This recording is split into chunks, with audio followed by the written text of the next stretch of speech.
Welcome to another episode of Game Boy Roulette, where we take a look at randomly chosen games from the Game Boy library. Antz. Ugh, someone get the raid. After the release of Toy Story in 1995, there was a massive influx of animated CGI movies now that the technology had been cracked open, and one of the many movies to get a lot of attention was DreamWorks' 1998 release, Antz, featuring an all-star voice cast with everyone from Woody Allen to Gene Hackman, and more adult themes related to independent thought in a military-based society. It was actually a really good movie, and of course it got a few games made of it, the first of which landed on the Game Boy Color in 1999, developed by our friends at Infogrames.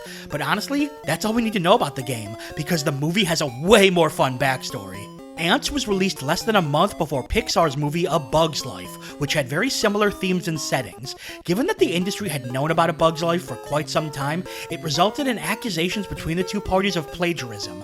Not only that, but when Disney announced that A Bug's Life would debut at the same time as another one of DreamWorks' projects, The Prince of Egypt, it led to failed negotiations and Antz being launched early just to beat A Bug's Life to theaters. There were even rumors of extortion to get the release schedules moved around.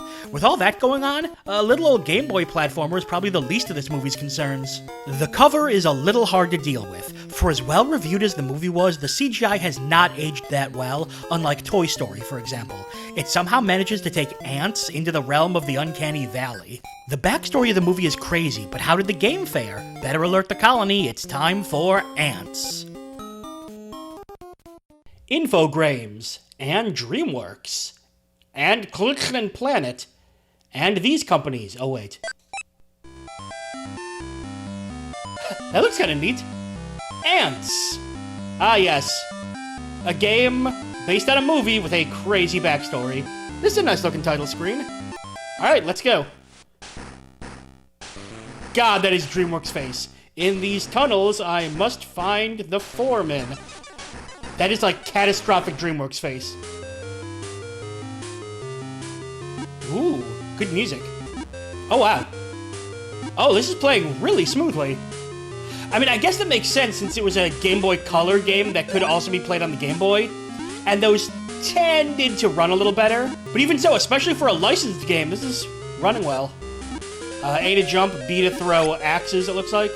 Or spears, what is that? I guess I'm just following the path. Ha! Take that, whatever you are. Wow. Yeah, and if I rock back and forth, I can get more momentum. That's actually a cool mechanic to have in a Game Boy game. Whoa, God. Yeah, I had a feeling. Spikes that look like this are never healthy in games. There's something, like, oppressive about the music. I know, it just sounds kind of evil. Whoa, yeah,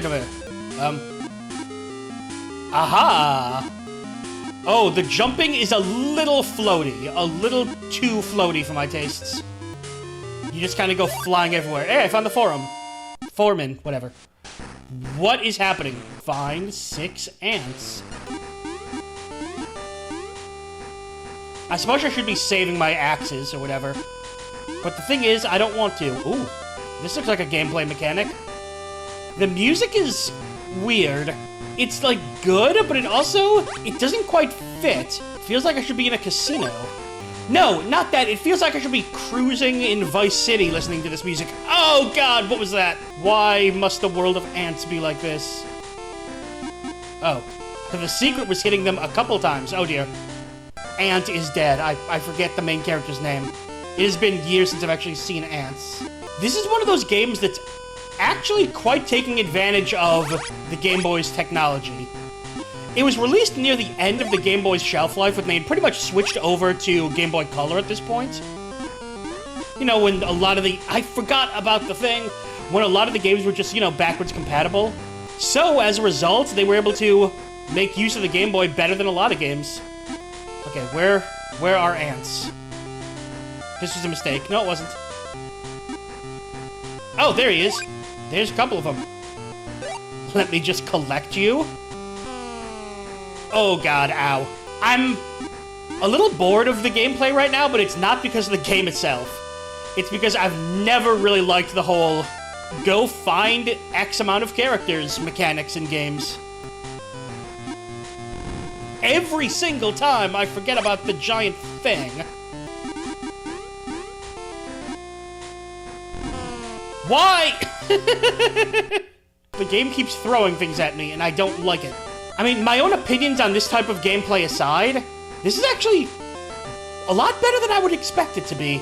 I don't know, I always expect games like this, you know, licensed games, to be crap, because so many of them were. But this one's actually alright. I actually remembered this time, haha!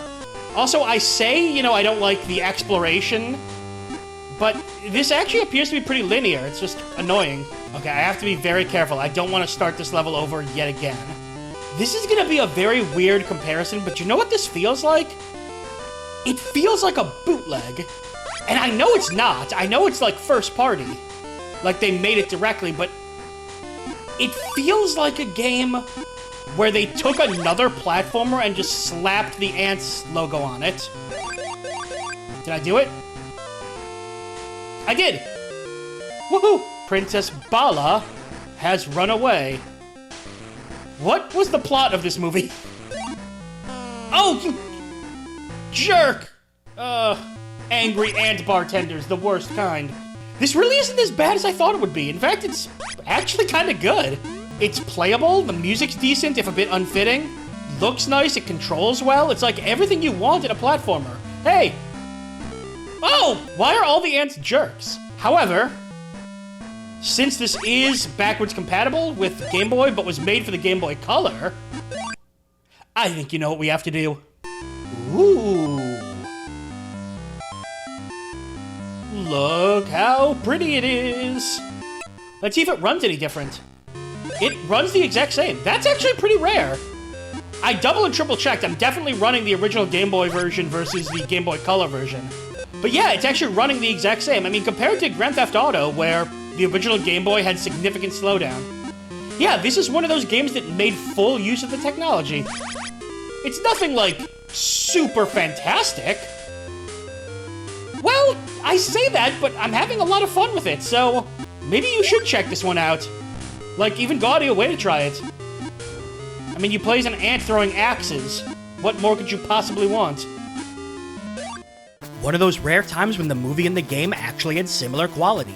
Going in, this is one of those games with all the setup to be no good. Licensed game turned into a platformer, released over a year after the movie came out. On paper it sounds terrible, but I was pleasantly surprised to instead find a fairly solid platformer. Other than a little bit of floatiness with the jumping, the game was functional and playable, even pretty fun, as you traversed the slightly non-linear levels. There were some traps you couldn't avoid the first time, but overall it was a perfectly satisfactory platformer that I could see myself getting into as a kid. What stuck out more to me was the presentation. The graphics were really nice and the animation was surprisingly fluid. Again, this is because the game came at the end of the Game Boy's shelf life when things were moving toward the Game Boy Color, so they were able to take full advantage of the technology. And even though it was a Game Boy Color game with backwards compatibility, the Game Boy version didn't run any worse, which is really impressive for the time. And jumping to the Color version, the game was even nicer to look at, and made the already nice graphics look even better.